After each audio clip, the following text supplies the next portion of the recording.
All right, in three, two, one. All right, welcome back to the Educators Podcast. I'm your host, Alejandro Gutierrez, and I appreciate you coming on to the podcast today, listening to this wherever you're listening to it. If you're on YouTube, if you are on Apple Music, Apple Podcast, Spotify, wherever you are, I appreciate you. And today I have a special guest. We go pretty back. Haven't talked to him in a while, but we do know each other from a long time ago, and I'm gonna let him introduce himself, man. Let the people know who you are, man.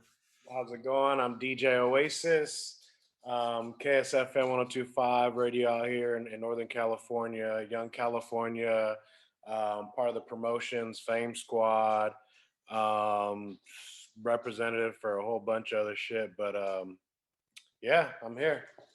Well, I appreciate you coming on, Oasis. And, I just reached out to you because I was like, you know what? I need to get different people on here. I've had teachers on here, I've had artists, I've had painters, I've had, authors and just different people on here. And I was like, you know what? Hey, what about a DJ? What about somebody in the music industry, with somebody who's hustling, somebody who's working hard to earn their, earn their cheddar. So let's talk about that. How did you get into DJing? If you want to kind of let us know when you started, you probably fell in love with music early, but kind of let us know how'd you got into that. Yeah, early on, in my area, Sacramento, and I mean probably everywhere at the time.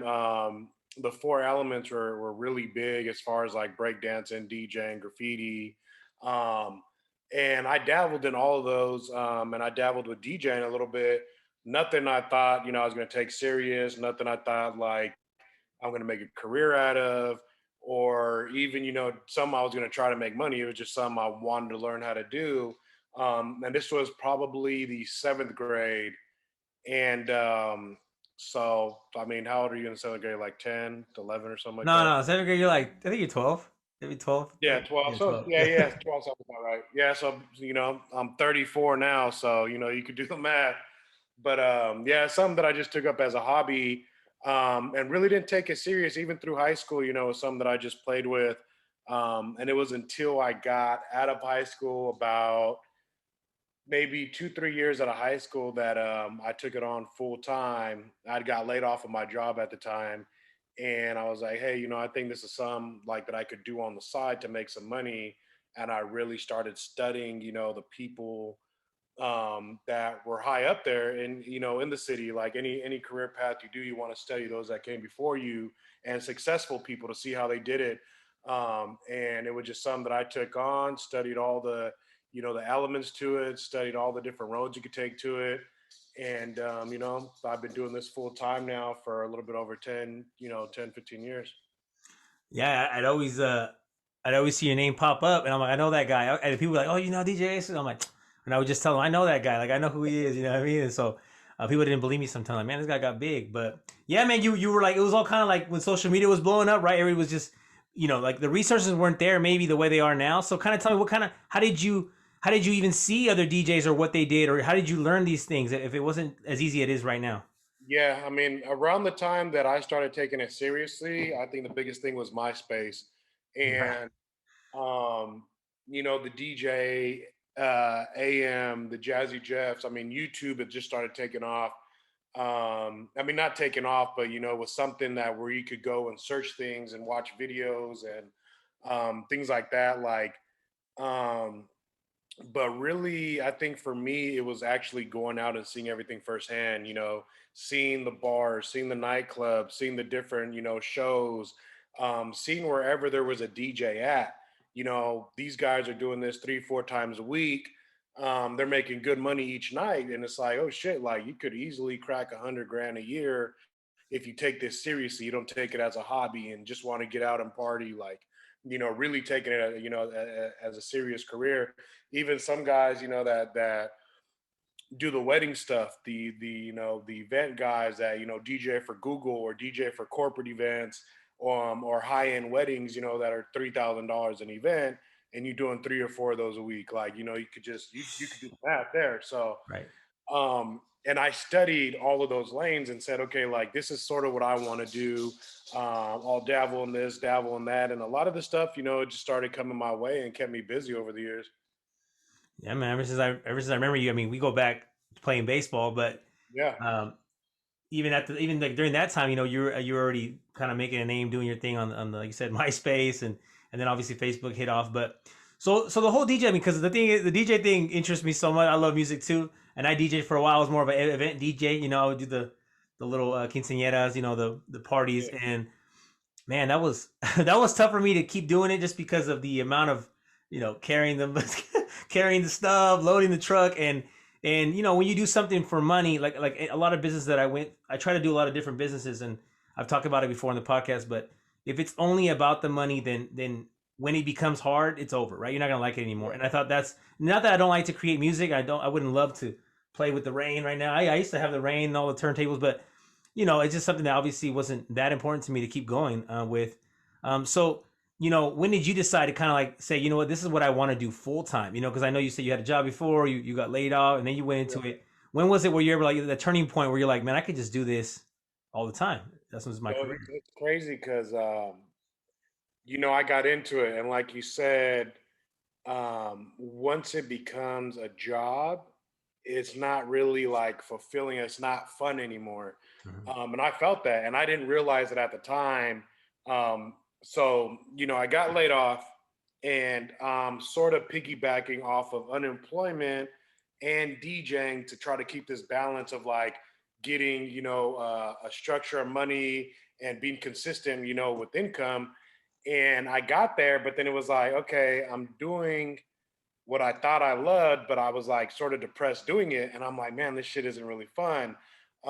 Because I didn't have a big name. I was DJing like hole in the wall bars, opening sets, like, and then I said, okay, I need to level up. Like, if I'm gonna really do this, like, I need to level up. So I want to get to, the high end places in our city. I want to get to the top gigs. I want to be on the big shows. I want to do that. So I really grinded it out for about 2 years, but within that 2 years, I found love. Like, I found love with the grind.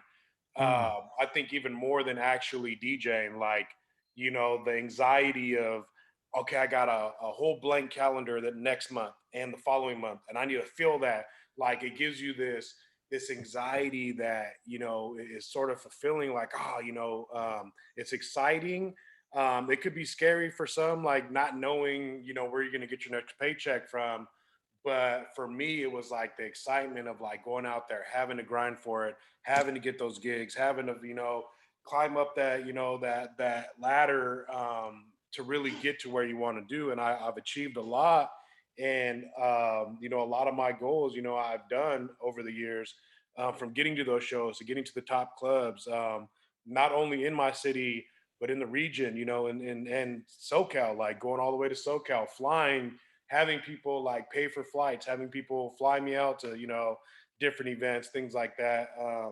So it's just like, the like I said, the excitement of the grind more than even just DJing, that I really fell back in love with. Yeah, and that's it. I mean, like you say, you fell in love. I was as you were saying those two words, anxiety to like fill your calendar. I'm kind of thinking like that's pretty cool, man. Like it is scary for some people, and I think that's why maybe a lot of us don't go for what we really want to do because our parents tell us to go for that 9 to 5, right? That's like secure. You got your benefits, you got your, you know, your paid off, your days paid off, and all that, and retirement. And so if it's like one of those careers like DJing or an artist or something that's just an actor, right? Something that's just broad like that, where there's no like paths to taking it. A lot of parents just kind of tell you like, nah, nah, nah, nah. You know, like you need to get a Yeah. job. You know, and I think that's something that kind of pushes us away. But I'm glad you were able to just fight through that and still do it. So kind of tell me if you want to tell me a little bit about your parents. How do they feel about this decision you were making? Did they have any pressure on you, like, hey, what are you doing, or were they 100% supportive of the music? Oh yeah, for sure, man. Like I said, I mean, coming up, I come from a very like traditional Mexican family. So it's like, go work in a warehouse, go work in, some labor, go work, get a man job, 9 to 5, like, It's work, yeah. um, or go to school. You know what I mean? And for me, that's what I did. I worked in a warehouse for 4 years, got laid off, and I'm like, well, I do this DJ thing on the side. And at the time, I was living with my grandpa, and he was like, well, is the money, starting to get consistent? Like, as long as it's consistent, then you can't really say anything about it, and especially for myself, being used to getting a check every 2 weeks, to, you know, getting paid a couple times a week, as long as it's consistent. And I always set a mark for myself, like, okay, if I was making this much at a regular job, I Mm, need to make that much or more, or it's time to go back to a regular job. mhm. And nowadays, I mean, what do you even call a regular job anymore? You know, there's so Yeah. many layoffs, there's so many, you know, we work from home, I do this industry's down. Um, so I think that whole traditional 9 to 5 is out the window, anyways. You know, people go to you know, culinary school to become chefs. Now you got people that have kitchens out of their house. You know what I mean? Yeah. It's just different as different times. You know, if you could, you know, whatever it is that you do, if you're making hats or making T-shirts and you can make a living off of it, I think that's the new now. You know. I Man, you hit it on the head because when we were growing up, because we're around the same age, obviously. I think that was the thing, right? Get that regular paying job, put your head down for 30 years, right? Get your retirement, and you're good. But now, like today, the kids coming up right now, like you're almost telling them, like, hey, you got to do something, right? Like you know, being a, like you said, a brand designer or whatever it may be, graphic designer, anything they want to do, like entrepreneur. It's like becoming very normal now. It's becoming a conversation now where like if and I'm hoping maybe if your son tells you I want to do this, you're gonna be like, oh yeah, all day, because it's something that's kind of opened up now. It's not like our parents were a little more closed on it. Like, hey, you got to work here, you got to knock this out, get your degree, whatever it may be. But now I look at my son; he's 4, and I'm saving up money for him to go to college. But I'm not. My wife and I are not stuck on this just college thing, right? I'm like, hey, if he like decides that he wants like the DJ or he wants to get into acting, whatever, start a business. Like I want to have money aside for that, but it doesn't have to go to a university, right? Because like, hey, what if he has a better idea? Or what if he's already being whatever? He's already doing something else that's bigger at that time. So I don't know. I think the times are changing. Like you said, it's obviously the power of social media, the power of the internet. And we can kind of talk about that. How social media has helped you. Maybe if you want to tell us. I know obviously for MySpace was created for music, right? It was created for musicians, right? That's what MySpace was for, right? For these artists to have their pages. So kind of tell me, how did social media play a part in your, I would say you're not done yet, but your success so far as a DJ? Um, I think it definitely helps on that outlook. You know, as perspectives on the industry. You know, for my industry, that's how you could see what goes on in other cities, what other DJs are doing. You know, any type of lifestyle. You know, like I said, you want to study the more successful people that came before you. Um, and see what routes they take. Even as a DJ, a lot of people just think like, oh, okay, he goes out and he plays music for money. Like they don't know that I do a lot of marketing for things, for venues, for events, a lot of event coordinating. Those are things that I do during the day. I don't have a marketing degree, I don't have a business degree, anything, but I could show you numbers and I could show you, success and numbers talk. Um, and I think with the social media stuff, it's like that's your scoreboard. Any successes you put up there. Nowadays it's not even giving out a business card or saying, "Hey, come to my website." It's like, "Hey, come check me out on Instagram or come check me out on my Facebook or whatever it may be," because that's where you get a full perspective on like who people are, what their business is about. And it's So free. It's yeah, free. You know what free. I mean? It's a free resource. And I like how you said, it's a scoreboard. I always say it's a, bulletin board, right? That's why I always say, I'm like, it's a business card. It is. It's a digital business card. Someone says, hey, what can I find you? It's like, bro, right here. And you can reach out to people. Like you said, you DJed in SoCal, you DJed Northern California. You were even Reno, right? You've been in Nevada, other places. So, when you do stuff like that, it's easy for them to type in, DJ Oasis and be like, oh, he's done. Oh man, look at that what he did with this person. So or this place. So I know it probably helps you big time.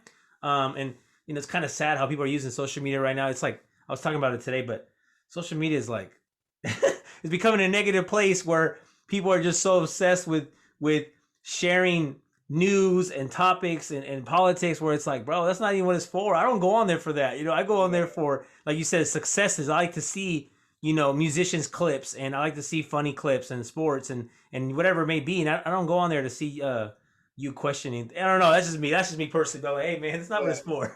No, for sure. I mean, I get what you're saying. It's really depressing, like what did I just see earlier? Something about like a kid like choking on something. Like it was just bad. Like I don't want to see, it makes you not even want to open the app.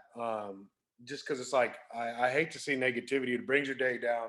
And if it's gonna be like, an outlet for that, then I think that's what's going to drive everybody away from it, because society alone is depressing. So, with everything going on, that like you're using the social media, or you use Netflix or whatever it is to escape that. Yeah. And if it's drawing you back to that, it's like I think a lot of people are starting to use Instagram less and the Twitter and all that type of stuff. Yeah, people started. Yeah, it was a rough time, right? It was a rough time this whole year with the pandemic and the different unfortunate events that were happening around the country and around the world. So people dying, all kinds of things, and so because of that, obviously, you go on and you go into social media, you say you want to escape it, but we were all stuck at home. It was just a rough time this year. So I'm hoping that we start, turning that corner and getting away from that and being able to celebrate each other instead of just highlighting the things that are going on that are Yeah. terrible in this world. So kind of, now that we're kind of talking about that, how, what were you doing before the pandemic that has changed now what you're doing? Like what happened to you as far as DJing? Obviously you couldn't go to venues, right? They were closing things. So kind of tell me, you know, Shit, for me, man, it was a complete halt. Like I said, if I wasn't actually DJing, like physically playing music, I was, doing marketing or event organizing and things like that. So my whole industry, or my whole income revolved around the industry. And you're talking about an industry that is way on the back burner on the list of industries that are coming back slowly. yeah, Even now, it's like, we're starting to come back over the last, month or two, but it's been a whole year since, you've been able to throw events, to get, your feet with events, and it's barely starting to come back. So the work is barely starting to come back. Um, but in that time, it was like, the Twitch thing got pretty popular for DJs. hmm Obviously, I was still on the radio. So luckily, and I thank God I had that outlet, that's, 60, 70,000 people every Friday listening. So, I still had that outlet. But, as far as live events, concerts, clubs, like it was completely gone. Like they should, yeah. not a crumb left of events. No, and it was, I think that's what people needed though too, right? Because the Yeah. idea of closing everything down, I know the health was an issue, and it still is. It's a huge priority. But the second they close all these things down, like sporting events and clubs and restaurants, we're taking away that relief from people that they could distract themselves from what's going on in their lives and just enjoy their time.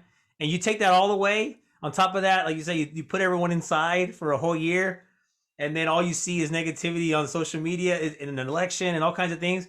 Man, it was a rough time for everybody, right? You had to have a really strong, self, whatever self power, control, whatever self strength to just, be able to get through it. So I'm glad that we're almost there. Just talking about like that industry. What do you consider yourself? You talked about a little bit. There's different lanes for DJs, and I know that Twitch thing got really popular. That was really cool. I was enjoying some of those Twitch that I was like jumping on. Didn't even know what the app was until this time, and I went on there. Really cool. What people were doing. What do you label yourself as a DJ? What kind of DJ are you? Because there's, like you said, there's like high end events. There's people that produce music. What is it? What do you kind of? Luckily, I've been blessed for a lot of work to come to me. For a second there, I was like, okay, maybe I was so used to doing clubs and club nights.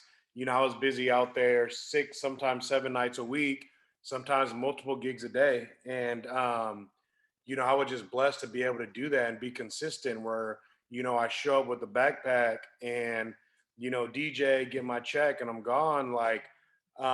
But for a second there, I really started to think like, okay, I might have to dabble in the weddings, and it's still something like I booked. This is my first summer booking like 10 to 20 weddings. I've always turned them down. So I have been getting more into events, store grand openings, things like that, because I didn't know. And I still don't know, when the clubs are coming back full force because the clubs still aren't open. There's bars that may have DJs, but the actual clubs aren't open. Um, so as far as like putting myself in a box, I wouldn't. Right now, I'd say, as a DJ, you can't even really say, oh, I just do this or I just do that. Cause I think right now you're taking any work you can, um, as long as it makes sense. Before I would say, yeah, I'm a club and event DJ, as far as like concerts and, traveling DJ, things like that. At this point, it's like, I DJ, like whether if it's, for a school or, Safeway is having us, things like that. Like, it's like any gig that comes your way, you're probably going to have to take it because you've been out of work for so long. Yeah, and there's probably things that you like to do more than others, but like you said, right now is not the time to be picky, right? To get on the turntable to do that. So, you know, I guess someone starting up trying to get into DJing, what kind of advice would you give someone like that? Someone, let's say somebody's in high school and they're thinking like, man, I really like music and I want to do what DJs do. Like, I don't know, what kind of advice do you have? Because there's so many different ways they could start up at. Yeah, I mean, it's really like I said. I mean, finding the type of DJ you want to be. I think the newer kids coming up aren't really looking to be in the clubs. I think they're looking to be on these big festivals and things like that because that's what's cool now. Hmm. That outlet wasn't there when I was, coming up, but I'm sure if I seen that, I would have said, "Hey, I need to figure out how to get to those stages," and which may be a little harder, but it happened. Like it's possible. But knowing who you want to be or what you want to be like, having your idol or whoever is getting you into that type of category. You know what I mean? Like if it's like, okay, I want to be like Dead Mouse or Tiesto or something like that, studying how do they get there? What do they do? How do they play? Where do they play at? How do I get there? Things like that. Because when, now that we like, yeah, because when I was doing it and I went into it, you said the internet was there. It was there already. So I was like looking stuff up and I'm like buying the kit, and all these different things. And man, it just got expensive, right? It was a lot. It was a big investment, to get the speakers and do all that. And obviously that's why people, either they fall in love with it or they fall out of it. And you do your events. You said, and you do the club. Like you said, our thing, the club DJs, right? That was the place to be. Now you said there's festivals, and now you got, these DJs that create their own music, right? They're creating their own music. They're doing the house movement, whatever it is, and techno, all these different things. Do you kind of play a little bit with that, or you strictly like, you mix and you It play was music? something. It was something that I did do. It was funny because out of high school, that was something that I did. I did mixtapes and I produced. I made beats for artists and things like that. But I couldn't figure out like how do you make money off this? Besides making a mixtape and going out there selling them for $5 each. I didn't know any huge artists that were buying beats for $1,000. I was giving them to people for free. So that's how I sort of like got in it. And then I'm like, okay, I need a DJ live. Like I need to actually DJ events. Mm. Um, and I never, around that time, I didn't think about the clubs either. Um, but yeah, I mean, that was definitely a way that I got into it. I think if you're a good DJ, your timing, you have rhythm, producing comes hand in hand. Okay. And as far as like when you go out there at these events, right? And you're, I don't know, can you kind of describe that feeling you get? I guess you can kind of compare it to like athletes when they're in the zone and you're mixing your music and the people are feeling it. Like you kind of describe that a little bit because I feel like that's definitely what drives you to DJ. I know when you're in there, you got your headset on, right? You got your headphones on and you're mixing and you can see the people just having a great time. Can you kind of just describe how that feels? Um, it's crazy, man. It's definitely an adrenaline rush. You know, it's consistency. It's muscle memory. You may, as they say, like I black out, and the adrenaline's pumping, and I just do what I do, and it's definitely muscle memory because it's like if you're good at something, you're gonna be able to do it better, over and over and over and over again, and the more consistent you do it, the better you're gonna get at it. Um, so it's like I could be on stage, and it's like me, my laptop, and my mixer, and I'm just focused, boom, boom, boom, boom, boom. I'm cranking out mixes, I'm scratching, doing whatever I'm doing, not thinking about anything else. Um, but it's like, like they say, it's like I black out and just boom, do my thing. And then, after you're set, that's when you like collect your thoughts, like, damn, okay, like that shit was wild. Like, you know, um, but yeah, man, it's definitely like a muscle memory that you get from just being consistent with it, just like athletes, like, how'd you do that? It's like, it's something that's built into you from doing it over and over and over again, practicing. Um, and like I tell people, like, the best practice is actually being on the court. You got to get out there. You got to do it live. You can't. It's not so. Shooting hoops at your house is way different than being on the court with people. Oh, big time. And I mean, can you kind of tell, maybe give me, something, a little embarrassing story or something that, you just left like, oh man, I can't believe I just did that. I mean, obviously, what you want to play and people don't know. So, you could always mix it up and change it up. It's not a big deal. But you have anything you're like, you went out there one time and you're just like, oh my gosh. Um, so I was DJing. So I DJ a lot of shows for this promotional company called ENT Legends, and they are probably responsible for 99% of the artists that you see come through Sacramento, from Little Pump to Kendrick Lamar to every show at almost at Ace of Spade and surrounding Okay. areas. And they brought a lot of artists that were new coming up. Um, and they brought the XXX Tension Mm-hmm. kid, Mm-hmm. and a lot of these guys, like him, Little Pump, all these guys, I'd never really listened to their music. Yeah, me neither. So when I go DJ these shows, it's like I'm on a blind date. Like I don't know what to expect from the crowd. Um, and especially because that wave came so quick. Mm-hmm. Like, how do you DJ those type of shows? Because a lot of those kids are like, I wouldn't even say they're like really hip hop fans. It's like a lot of like kids that may listen to rock or like things like that. Like they're mosh pitting at these shows. Well, long story short, I didn't do my homework on this guy. I don't know who he is. And I guess he didn't get along with Drake. And I'm up there DJing and I'm playing like regular stuff, not really getting responses because I don't know the genre. But I play a Drake song and everybody just starts booing. And I'm like, oh shit, like, is Drake not cool? Like, and then like later on I got up stage like, oh no, he dissed Drake, like they got into it over some and blah blah blah. And I'm like, oh shit. So there's been a couple of those incidents where like I'll play an artist. Another funny story is I DJ'd for Big Sean at McClellan Air Force Base. Oh It wow. was a pretty big show, like 2,000 people. This is back when Big Sean first started. Yeah, of course. Yeah. And I had played like a remix, or I played a song that he was on the remix of, which was a big remix for him at the time. And everybody started cheering. And I'm like, cool, this song's doing great. And they thought he was coming out because I played the song. So I'm like, ah, shit, I played a song that's like one of his biggest songs. So, like, just things like that. Like, I mean, yeah. a lot of the times it's usually at shows because you just don't know what to expect. You get nervous when you go to those shows, like with people there and everybody's watching, because it's a little bit different than the club vibe. Because the club vibe, people can ignore, right? Like, especially when they're used to go to the clubs, like, we don't even know who the DJ is. You know what I mean? Like, we don't, nobody really, I mean, to say it, in the nicest way, no one really cares, right? We're going to the club, we're just trying to, have a good time, and the DJ's there. So it's a little bit different when you're at a show and everyone's just watching you, looking straight at the stage. I mean, kind of tell me the difference right there. How do you feel?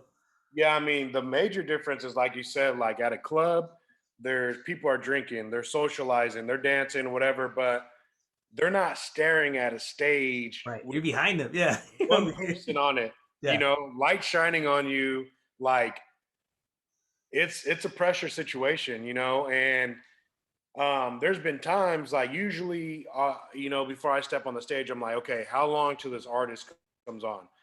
You got 20 minutes. Okay. So I know for that 20 minutes, I have to keep their attention. I have to put on a show to, kill time, but they're staring at the stage like I am the show. What are you gonna do? What are you gonna play? Um, and another funny story is like, I opened up the show for Ray Shrimmer one time. It was Mhm. at Ace of Spade. They're like, yeah, they're coming on in 15 minutes, or on their way. All right, cool. So I start going in. I'm running through every hot song. got the crowd going crazy. I'm like, okay, cool. I set them up real nice. They're gonna come on. It's gonna like show's gonna explode. 45 minutes later, I'm starting to like run out of gas, and I'm like, oh shit, like, hey man, where are they? Dude, they're eating backstage. It's gonna be like another 20 minutes. By that time, I had ran through every hot song. Now the crowd's getting restless. Like, you know, what could you do now? And You gotta throw on California Love, man. Get the people back into it. yeah, I mean, the majority of the time is these kids are young, so they Oh, don't right. It's hear not old, a they don't right. want to hear old music like that. Okay. So Okay. you're playing like the newest hot shit, or I would go back to, the classics and all that stuff. So at that time I'm like, fuck. So I'm playing for another 45 minutes. And I'm like, it came to a point where I'm like, yo, I'm getting off stage, man, because these people are about to start eating me alive. So, it's a lot of pressure. People think like, oh man, you get to DJ for these big shows. It's No, like, no, it's live, until man. you're up there, you'll realize like it's a pressure situation. That's bad. So kind of talking about that because you've mentioned some big artists. Can maybe give me a couple names, big time artists that you were able to be on stage with or share an experience with. Yeah, I mean, I mean, you've already named some big ones, but if you got yeah, anybody else obviously too? before they got big or huge, Kendrick Lamar. Kendrick Lamar came with Schoolboy Q and the whole his whole squad. I was backstage kicking it with them, drinking with them, and a week after that, he signed to Aftermath. Um, Snoop Dogg, I kicked it with Snoop Dogg. Nipsey Hussle opened up for Nipsey Hussle, I think twice. Um, there's a lot. There's a lot of different time, and I'm probably forgetting, but DJing obviously the Golden One, opening up for Tyga and YG and Sweetie and all them at the last 102 show. Probably Wow, one of my biggest gigs. 15,000 people sold out. wow, that's dope, man. So you had you had your chance of being at different venues and stuff. And how about like dealing with these artists, man? Like, had there been any because some of these artists come in, they're kind of kind of snobby, kind of like hey they're into themselves, and I don't like people like that. Period. I see them Yeah. on you see it on camera, like on YouTube, you see different things. You're like, how could you even be like that, bro? Like anyone, even period. But have you ever had any kind of like pushback or some kind of weird situation where the artist is like not I don't know maybe disrespecting you or just not having showing love, or you've always had I a mean, good it's experience? I've had different run-ins. Like, first time I met Nipsey Hussle, I had asked him for a drop. I'm like, a lot of the artists that would come through, I Oh asked yeah, for a picture and a drop. So I'm like, hey, could I get a drop? And then he's like, yeah, it's all good. So like I was using my phone, like I would get video and have him like, yo, shout out DJ Oasis and Nipsey Hussle, blah, blah, blah. So then I put up my phone, like I'm recording a video. He's like, hey, homie, I thought you said it was a drop. And I'm like, on video. So he's like, hey, homie, come here real quick. Like pulls me aside. And I'm like, damn, this fool's tripping or what? Like, and he's like, let me see your phone. And I thought, he was gonna delete or whatever, but he just talked into it like, yo, what up, Nipsey Hussle? Like, right. yeah, I guess he didn't want to be on video. Um, Hmm. Another one, Wale. I did a show at Wale at Ace of Spade, and around that time, I just started doing mixtapes, like actually printing them. And I'm like, yo, man, like I got two of your joints on this mixtape, like, check it out, blah blah blah. Give it to him backstage. Um, during when he got on stage, we're backstage, and I noticed the mixtape that I gave him, he had put blunt ashes on, like he was ashing his blunt on it or whatever. So I'm like, man, what a dick. But so I mean, just things like that, like trying to think is These guys, yeah, they're funny. yeah, yeah. I mean, that time with Kendrick Lamar, I mean, it's not like really a bad story, but he had came with the whole Black Hippie, and it's like mixed by Ali, Schoolboy Q, Ab Soul, Kendrick Lamar, and we're all backstage in the green room, all in one green room, and my boys had bought one of those big ass gallons of Hennessy, and they were all asking like, "Hey, could I get a cup? Hey, could I get a drink? Could I get?" And I'm like, "Who are all these dudes? Like, I know Kendrick. I don't know who these dudes are." And it's like Schoolboy, like they're holding out cups, like, "Yo, let me get some of that bottle." And I'm just thinking to myself, like, and this is before I knew who all his crew Screw. was. Yeah, So it was just funny. And then later on, it's like, oh shit, that was Schoolboy. That was Absol. That was mixed by all these guys that go on to be huge. But right. like sharing a bottle with them in the green room, that was pretty big to me, Hey man, you've been able to have some cool experiences with different big time artists. That's probably credit to all the work you've been putting in, and like you said, that hustle of starting off in little gigs here and there and getting your name out there. So is that how it works? Are you just like you're working for an event, or are you working for like a venue, and then when these artists come in, they just use you because you're there? Is that how it works, or do they bring their own DJs? It's a little bit of everything, like having good relationships, doing your job. Um, you know, I like I said, I work with ENT Legends, which brings in a lot of artists to Sacramento, whether it fits, the convention center, Memorial Auditorium, Ace of Spade, Harlow's. Like they put on a lot of shows. So I'm their main DJ for the last 10 years. Um, Ace of Spade and Harlow's, just by me doing a good job for those shows, they may contact me to open for some of these acts. Like, hey, we've seen you at that show. We want you to open up for this act that we have coming or whatnot. Okay. And on the business side, Oasis, how do you set how much you want to make? Because obviously you have a number, and the reason I ask is because I've had a couple people call me. I'm working on this podcast. This is not the finish line for me. This is something I'm trying to start to get myself into the talking space, right? Because I like to talk a lot, and I think I could do this, for a while. So I've had people approach me with different ideas, different projects, and they've asked me, what's your number, this and that. And it's kind of hard for me to I do have a 9 to 5, so my situation's a little bit different where it's like, oh, I don't need that much, but well, how do you come up with that number of what, how much you want to make for an event? Right? And you don't have to give us exact numbers, but how do you come up with that number? I mean, for me, it's like, what is it worth to you?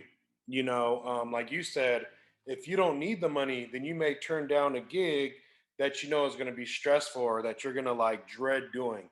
Um, but if it's What kind of, hold on, stop right there. What kind of event would you dread doing? What kind of event would be stressful like that? I mean, to me, like a wedding. Like Okay. I've always dreaded to do weddings because I feel like it's a lot of work. And I feel when you take on those jobs, those are the people that are actually paying you to do what they want. You know what I mean? Like it's Mm. their day, you're working for them. So Uh, you're not you don't get to yeah, set the playlist. You don't get to make the changes, right? They have songs they want you to play, right? Is that why? exactly. And, and Okay. and it's somebody's special day that they're gonna remember for the rest of their life. So you don't want to screw it up either. You want everything to make sure it's on point, whatever. Okay. Okay. So it's like for something like that, it's like, okay, I need the big budget, you know what I mean? Because I don't want to do it unless I'm getting X amount. Obviously, if it's like, yo, Jay-Z wants you to DJ at his house, it's gonna be For like, free. For free. yeah, I'll damn near pay you to do it. You'll Like, pay him, yeah, you'll pay him, yeah. so it's a give or take. It's like, what is it worth to you? You know what I mean?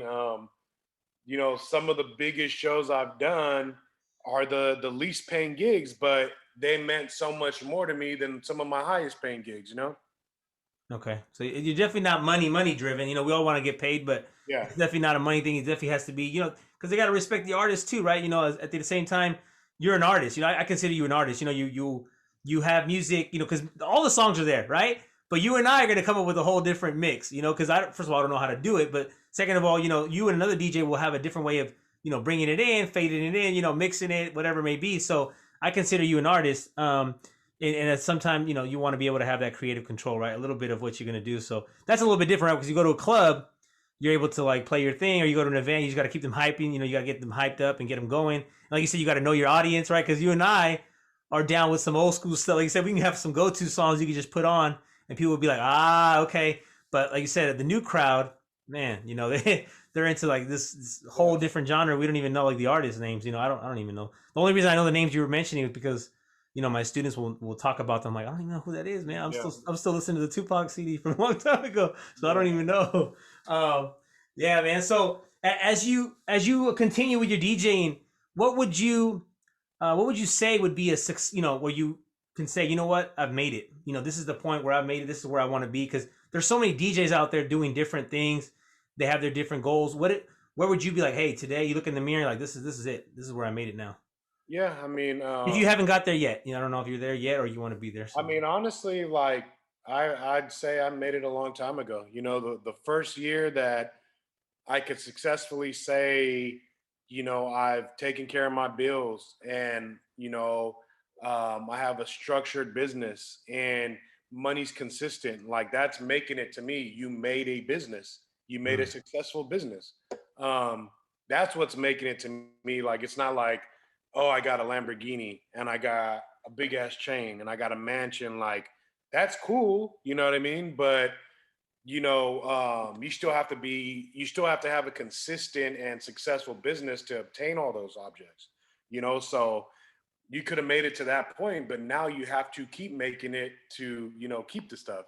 Mhm. So I'd say just, making it is making a successful business. Being a successful business is being able to, make your spread, cover your bills, take care of your family with your business. Yeah. Do you end up investing back in yourself as far as like what you make, or are you at this point right now where you have what you need, or is, you know what I mean, like as far as equipment? I mean, how does that kind of work? I know you're at the radio, you're doing different things. So some places, some venues, you kind of tell us a little bit about the DJ industry. Some venues, obviously give you stuff. They not give you stuff. They provide things for you. So kind of tell me a little bit about that. I think there's always an upkeep to any business. With me, it could be promotional items like, printing T-shirts, printing hats, printing, business cards, buying yourself new clothes. Like, you can't look bummy when you step out. You got to be Mm. presentable. Um, Photo shoots. Equipment. In this day and age, there's always new equipment coming out. The newest laptops, the newest mixers, and now like you said before, you used to have to lug around 20 cases, huge speakers, a million cords. Now, you got controllers like this size. Like, you don't need turntables. You got literally a controller that could fit in your hand to DJ with. Mm. Um, and everything's a lot lighter. And, I think as technology grows, like, it's going to be easier and easier, but you're going to have to, keep up with technology, and always every year is going to be some new or some, to make your life easier at whatever you're doing. Are you working hard? Is like just growing this label? I mean, this brand, DJ Oasis, or are you also like a part of other things? That, like how do I say this better? Like, are you the business, or you know what I mean, or do you have like some other project behind it as well? Like, are you part of like this crew, or what? How does that kind of work right now? I got a ton of different projects. I'm actually working on a couple other ones. So I mean, I have DJ Oasis, Right. obviously successful DJ. Has all these accolades attached to all these brands. Um, but then I have, there's Fame Squad, which is like, my crew of DJs and promoters, which we put on events, and we have successful brands out of that also. Things like the Fly Market, which is like an outdoor, clothing and shoe market, a little bit of everything. So, just little things that we dabble in. There is, the Young California stuff, which is another group of DJs, a lot of successful DJs where, it's a connection up and down the coast. Um, the radio, which is a whole different element. Right. Everything is just different lanes, and being, successful and upkeeping all those lanes.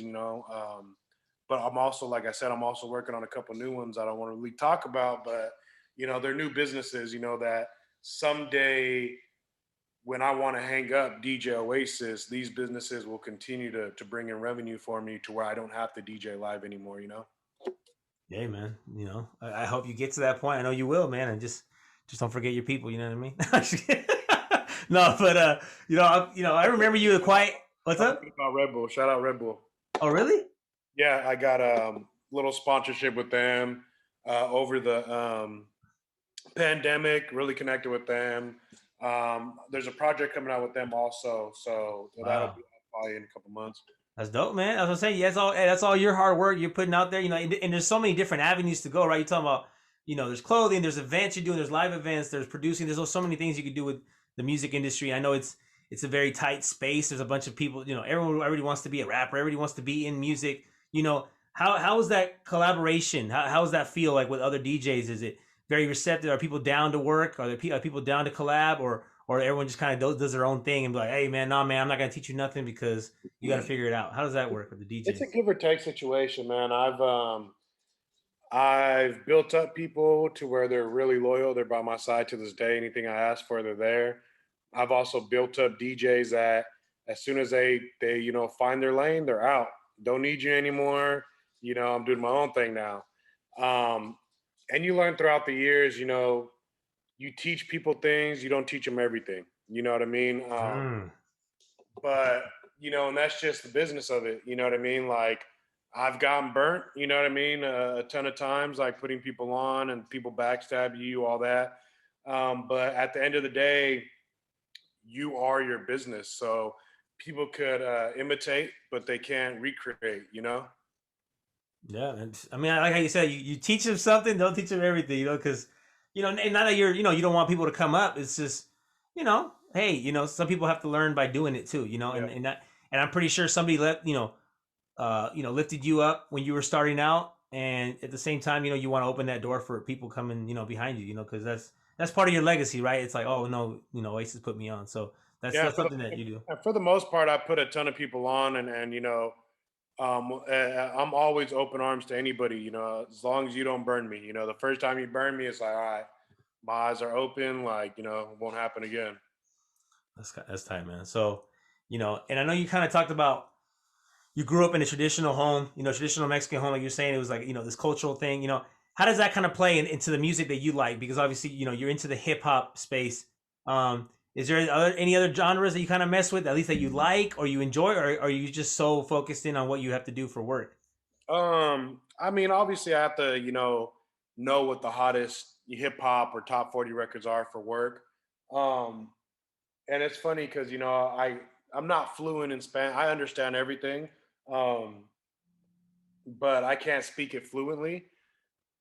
But it's like with this wave of reggaeton coming, Yeah, and it's hit right, it's hot right now. Yeah. I get hit up to do a lot of those events. We actually threw one of the biggest reggaeton parties I used to spade called Gasolina, and it's like, hey, could you say in Spanish on the mic, blah blah blah blah blah, and I'm like, nah, bro. And it's funny because it's like, man, it's funny because when I was a kid, um, I didn't speak English well. I spoke nothing but Spanish. And I think throughout the years of going to school, um, you know, and not getting picked on, but like, oh, I need to speak English, like the Right, Spanish. trying to fit in. Yeah, trying to I fit need to in. Yeah. speak English. So, like I said, I understand Spanish like 100%. But as far as speaking it fluently, like I'll miss a couple words here and there. But with this wave of reggaeton, it's like, man, you should know, the Latin music. And it's like, I know the Bad Bunnies, I know the Don Omars, but like, all the Daddy hottest stuff, Yankees. Right. even like the banda stuff, like there's a lot of banda events in Sacramento. And it's like, you don't know this stuff, bro? Aren't you Mexican? And it's like, yeah, but I, never really followed the genre, which I probably should have. Okay. Yeah, because there's a whole. I mean, well, the thing with music, I mean, even DJs. I mean, you could be into just one genre, you'd be fine. Because there's so much. There's so many. So many different avenues to go. There's no way you can have all the music, under your hat. So it's impossible. But I can kind of relate a little bit to that because I listened to, hip hop growing up. We listened to probably the same music, and then obviously at home, all my parents ever played was Mexican music. So that's obviously like it's in my. I even have records right here. They're old school, from my dad's time. So that kind of stuff just in here. You know what I mean? But obviously I know what's hot. And kind of talk about because reggaeton when we were in high school, reggaeton it came out. Remember that it came out with Daddy Yankee, and then it just like it went away. Yeah. Kind of talk about how that. Talk a little bit about reggaeton and how hot it's been. Because it's crazy right now. Yeah. Like, that whole reggaeton stuff, like, I remember, Gasolina and Pitbull and, Noriega had his hit, Omi Canto, and like, Mm-hmm. I remember those came out around the time. And then I'm like, I don't know, this is like, maybe it's hot in like Cuba or Miami. Like, Right, the around that Caribbean. time, it like Right. makes you think of Miami or something, Yes, yeah. You wouldn't think like that's hot in Sacramento because traditionally it was like like the Puerto Rican, Cuban type of stuff. I don't know if it was hot in Mexico, and in Sacramento was like majority Mexican. So like for me, like you said, when I was growing up, it was like what I heard in my house was like Vicente Fernandez and shit. Of course, yeah.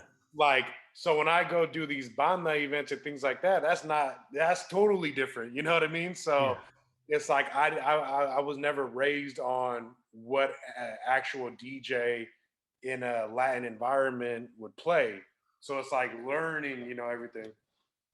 Yeah, no, and reggaeton has definitely changed the game. I mean, it's obviously become more mainstream. You've seen, you know, radio stations have changed just to play that as well. Because before it wasn't like that. Um, what do you think about this Bad Bunny thing, man? These tickets are going for like that day they were going out. I called my wife just messing around because she doesn't like him too much, but we follow the music, but she's like, "Are you trying to go?" She's like, "Heck no," you know what I mean. So what do you think about that? What is that? What is going on? How do they cost so much money, man? What are they gonna do at this show? It's crazy because I remember the first time Bad Bunny came to Sacramento. I want to say he sold out Golden One. If he didn't sell it out, I think it got close to selling out, and he threw an after party for it, and not knowing like what the genre of music was. Like reggaeton had just really started to get popping, but he had everybody at his concert. Um, so it like came out of left field, but then it was like, okay, this is probably something that we got to start paying attention to because we're DJs, and if these people are selling out arenas and getting this big, like we're gonna have to start playing this in the mainstream. Which even like with 1025 and the radio, some of these records are so big that they cross over from the Latin stations to the American stations and the hip hop stations. And when something's that big, it can't be ignored. Just No. like EDM had its time also, where a lot of EDM records are crossing over into the mainstream. But I think reggaeton, with such a big Latin community, like I said, Mexico, South Yeah, America, Caribbean. Yeah. Cuba, Puerto Rico, like there's a huge Latin demographic. So I think this might actually be, the next big thing that's here to stay. And this is what I tell my students, right? Because I have a lot of students that want to be rappers, right? And I'm a Spanish teacher. If you didn't know, I'm a Spanish teacher. So I always like tell them, hey, but what if you learn a little bit of Spanish and then you got some tracks? They're like, look at me like I'm dumb. And I'm like, there's 21 countries in the world that speak Spanish. Listen to me, right? I was like, there's a reason why Bad Bunny, and I give them like real life things. I'm like, there's a reason why Bad Bunny is who he is. It's because the language he speaks. You understand that, right? As they're like, what? I'm like, it's not just the United States. This guy's selling out the entire world, and this is something that Ricky Martin did before that, and people were doing before that. A lot of people were doing this because if you can cross over, like you said, and have that Spanish and English, oh man, you know what I mean? It's a Well, whole new market. not only that, but I mean, just in life in general, you look at the jobs now, and jobs pay extra money if you can speak Spanish because they're, like I said, I mean, especially on the West Coast, California, there's such a huge Latin demographic. Big time. So it's like it's almost like if you're not speaking two languages, like, that's why I tell the kids I go, hey, if you and I go for the same job, I'm gonna get it. And they're like, oh no, because I'm like, no, listen to me. Like I'm gonna get the job over you because you only speak English and I can speak two languages. You know what I mean? So I try to pump them up somehow. Try to get in their lane. Because they like music or they like something. I'm like, imagine you could do that. Because I know you should be probably familiar with the show Money Heist on Netflix. I don't Yeah. know if you know. Okay, well, Money Heist is La Casa de Papel, right? So it's a Spanish show from Spain, and they talk about, and it was the biggest show in the world, right, on Netflix. It was crazy. It was number one. It still is. And so they were talking about how it was getting canceled in Spain, right? Like it was like they weren't going to do it anymore after season one. They're already going to be in season five. And what happened was they started, dubbing it in English and dubbing it all over, and then not just dubbing it, but just playing it all over the world on Netflix. When Netflix bought it, all of a sudden it became the number one show in the world because of all the countries that could, 21 countries can watch that show without having to translate it. You know what I Yeah. mean? So now you open up that market, and then obviously you can put English on it, and that opens up even the other part of the world. So it's just it's a language thing, and it's a world. It's how do you connect to the world, and you can speak English and be very successful. Obviously, we've seen all these mainstream artists, but I'm just trying to open up that second avenue for them. Like, hey, you could do this too. So Yeah. it's kind of cool. I know, speaking of school, I don't know, there's one of the influences too that I know I went back to actually Leroy Green to talk about. But Mr. King, he's a DJ. I don't know if but he works there, and he was like, he used to, explain like, oh yeah, DJing on the weekends and this, but I totally forgot about that. But yeah, years later, I went back to go talk to the kids at the school, and Oh wow. because when you could explain to them, like, you explain to kids like. There was a Spanish teacher that also was an algebra teacher at Natomas High School. Can't think of his name, but Mr. Martinez. when what was it? Mr. Martinez. Yep. And And the tennis coach, right? He's like, yeah, yeah, so okay. he had sat me down one day and he's like, look, like, my kids are going to these top, Penn State and blah, blah, blah, and all these, these huge schools, right? And he was like, if you would have just worked on your grades, like you could have did this and you could have did that, like, getting these kids to really pay attention. Like that's one thing, like, you see that meme, if you could go back to being a 10-year-old, knowing what you know now, like, really getting through to these kids and Right. explaining to them, like, it's not a joke or it's not like, a TV commercial saying, hey, focus on school. That will open the door to anything. You know what I Mhm. mean? Mhm. Um, like really, getting through to these kids. And I don't know if it's more after school programs or, they need, because I know when I was in junior high and I was high school, it's like, is it 3 o'clock? Is it 4 o'clock yet? Do we get Oh yeah, me too. Yeah. No, I 'cause know. it's like it almost felt like you have to be there, and then like, cool, now you're free to do whatever the hell you want. Yeah. Um, and it's until after high school to where it's like, okay, now if you want to go to college, now this part is on you. You know Right. what I mean? Right. And I think that's a big thing. I don't know what the numbers are nowadays with kids that continue on with education, if it's getting better or it's decreasing. I think it's I don't know. I can't even. I'm guessing. I would guess it'd be the same. A little bit of both. There's some that are making it, some that aren't. I think I think you hit it on the head. It's realizing what you need to do, but we're too late for that. Like we're now that we're 30s and our 30s, like, oh man, in my 20s, bro. If I would have started a podcast, I'd be 13-year podcast. You know what I mean? I'd be Joe Rogan. But we can't do that, right? So we can't go back and do that. We have to go forward. But the students, what I try to do with them and connect to them is like, hey, I understand that school seems like a chore to you, but there's some things that you can learn from it, because there are some classes that they don't fall in love with. But it's not just about the subjects that you're learning. There's just life skills, being disciplined to do stuff, Yeah. getting to school on time, which is a hard thing for a lot of them.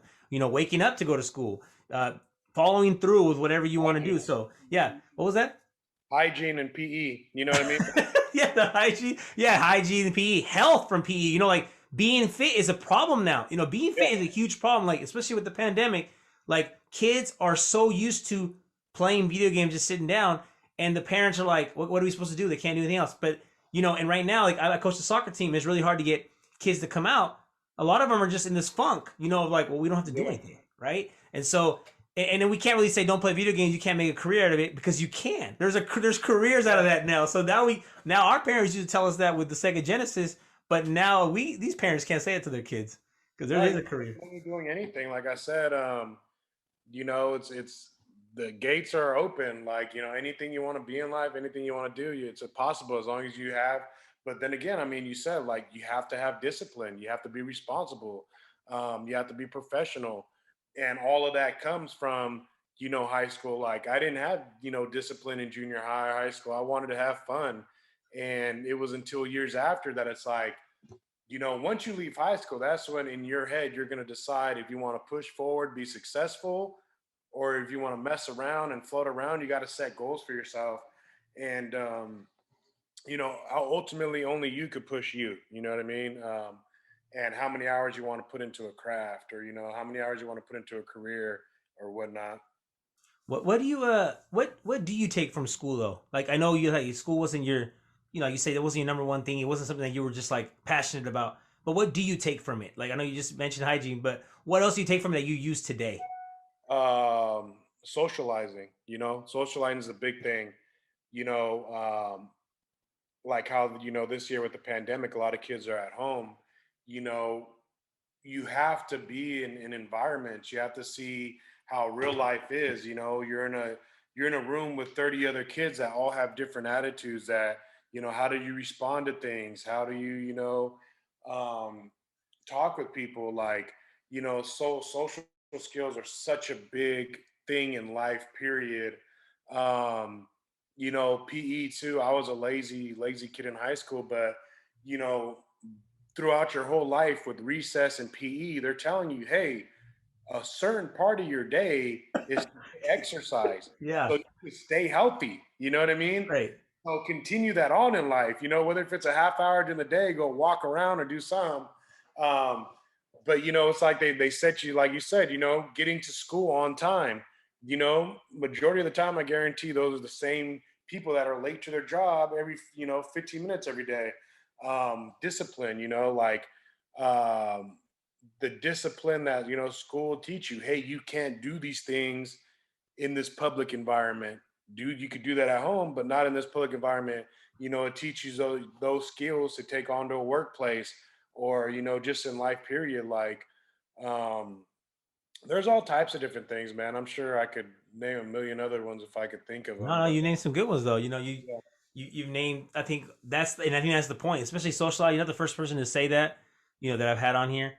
I think that's a big thing. It's like being able to communicate, express yourself, and also feed. Like you said, feel the room. Feel the room, see who's there, what's going on, and especially you're your own man, right? Like no one, like people aren't employing you, right? You. I mean, yeah, they do at the radio station, but you're your own person, right? So like if you don't represent yourself right, you're not gonna have any gigs. He says you're not gonna have any gigs anywhere. So exactly. you're learning how to be social, how to interact. You have these different artists that come in, you help them out. You're dealing with top people, club owners, whatever it may be. So you got to be able to socialize. You got to be able to communicate and obviously, sell yourself and also, be a man of your word, right? Show up on time and be professional about it, right? 100%, 100%. And then presentation also, just like in high school, you want to get the girl, like dress up, comb your hair, come presentable to school, and. So what do you do for yourself, man? Because for me to get away from stuff, I listen to music, right? Or I listen to a podcast, I do my Yeah. thing. But you listen to music all day. So what do you do for yourself? For me, which was always one of my second loves, was working on cars. Okay. So, over the pandemic, so I had a classic car that I've had for the last 20 years. I hadn't touched it in about 10 years. And during this pandemic, I actually like worked on it and I invested, a good amount of money and I got it up and going. And from that car, it like brought my love back to working on cars. So from that one, I went and got two more project cars that I was working on because, I didn't know when I was going to go back to work. So I'm like, now that I have this time and, I have a little bit of money to work on things, like it's something that I know how to do, like, so I'm going to take on these projects. Um, Other than that, obviously my son, like, doing things with him. That's good, man.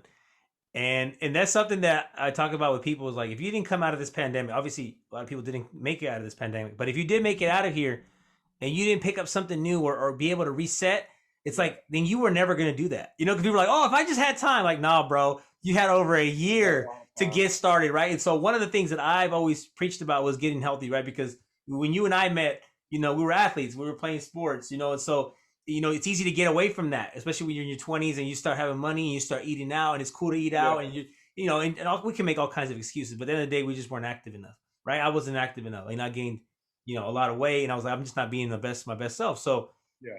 it was something I said, you know what, forget this, bro. I got to go do it. And I was running every single day. It hurt. It was terrible. But now I'm able to run, I could run. I feel good, and I was also able to finish the garden outside, because we moved into a house that was a little bit of a fixer upper. So it was time to put some work in, and I had time. There was no excuse like, hey, I'll do it later. Nah, we had a bunch of time. We were knocking out the garden, doing different things. So, I hope other people were able to get out of this pandemic healthier, mentally, and hopefully in the future, physically, because if this pandemic has taught us that if you weren't healthy, you weren't at your best state, it was going to get you, and we've all been exposed Oh to yeah. it in some way. I'm a teacher, so imagine that virus was going around school before we even knew. People were getting sick already. We had no idea what that was. So when this happened, Yeah, for sure. we've been around it, so it's just how healthy are you to be able to, go against it, So, you know, I don't want to take too much of your time, man. I guess I'm gonna try to get you. I don't know. Maybe I'm gonna pitch it to you. I'm trying to get some documentaries done in the future. So I would need somebody on the music side to, help me out with that. So, No, yeah, for the sure, good thing man. I know a DJ, you know what I mean? Like I said, I mean, I got tons of things going on that, I'm sure you may be able to help me with, in the future. But Gotcha. yeah, man, I'm always here. Reach out whenever you, like I said, I mean, right now I got a lot of time on my hands. I'm getting back to work, but reach out. I'm always here. What does your typical day look like then? I mean, not even let's pretend the pandemic was over, or even before the pandemic. What does your typical day look like? Because to me, it's like, man, you got to be up all night. You know what I mean? Everyone's going to bed, but you're still there, setting, cleaning up and getting your stuff ready, and then you gotta go to bed. What does your day look like, man? Like as a DJ? So this is what I like to say, is taking it as a career and being responsible. There are DJs that are, the stereotype of what you may think they are. You go out, you party, you get drunk, you DJ, you make your money, you sleep in all day. You know what I mean? Which I did in my early 20s, but once you take it serious as a job, it's like any other job. Okay, I work night shifts, or I work graveyard. Okay, okay. I know I'm going to clock in or I'm going to go to this job at 9 o'clock. I'm probably going to get done about 1:30, but I'm not going to make it home till probably be about 2:30, after cleaning up everything, you know, um, being social, because it's not one of those things you just walk in, do your job and walk out. You shake everybody's hands, security, management, bartenders, hey, thanks, good night, blah, blah, blah, blah, blah, blah. You have to be a social person, Um, so you get home at 2:30, your adrenaline's still pumping from, working all night, having that energy, being around that atmosphere, that you're going to need 45 minutes to calm down. Because you go in that bed, you're still seeing flashing lights from the Right. club. You just hear the music, boom, boom. Yeah. Yeah. So you need about 45. So you're looking at about 3 o'clock, going to sleep. Um, for me, it was totally fine, waking up at 11, 12. Once I had a kid, it was like you're not sleeping in. You're waking up at 7 or 8. That's Ever, you're not sleeping in ever again. yeah. So Ever. that was something I had to get used to. So that's when I really took it as like, okay, I'm gonna go to sleep as soon as I get home. I'm gonna try. And usually around that time, like after I had my son, I was so tired that I'd knock out like that. So waking up at about 7, 8, make him breakfast. If he's going to the babysitter, take another babysitter about 8 or 9, or 9 or 10, and then coming home, getting on my laptop, replying to emails, replying to marketing stuff, scheduling, promotions, making sure all the promotions are on point for the week or the month, whatever it may be, returning phone calls. So that's what I'm doing for about 4 to 5 hours. My afternoon, getting dinner, dinner ready, whatnot, picking my son up from the babysitter, or if he's with me all day, whatnot, going shopping for some things I may need. And that's leading up to do it all over again, around 5 or 6, I'm trying to wind down before I go and do it again. So it's like, it's a busy day, believe it or not. It's not like, you don't have a lot of downtime, which some people may believe. No, and I believe it because when people go to bed, you're working. Like most people go to bed, you go to work. So like we're used to this, like in the morning and then afternoon thing. Like you said, you find your spots to rest, but it's like a weird, like Yeah, yeah, here's some yeah. rest, here's some work, here's some rest. But you figured it out, man. That's what you want to do. You're passionate about it, and I wish you the best, man. I know you're gonna. Like I said, I've seen your name. I've seen you from far away on social media this whole time, and I'm like, hey, he's still doing it. That's good, And I'm glad to be able to connect with you again, man. No, for sure, man. You too, brother. So, anyways, let them know where they can find you, man. Because I'm hoping people are down to go check you out and support your movement. Yeah, I mean, the easiest thing is DJOasis.com. It has all my links to, my Instagram and music, free downloads, videos, um, my press kit, everything's on there. If not, Instagram, just straight out DJ Oasis, Facebook, DJ Oasis 916. I'm sure I pop up, some of the top ones on Google. But yeah, I mean, other than that, you know, at the nightclubs, wherever. Yeah, we'll see you. All right, man. I appreciate your time, and like I said, man, hopefully we can connect soon and then get some stuff done. Yeah, for sure. Good All talking right. to you. All right. Thank you. Bye, man.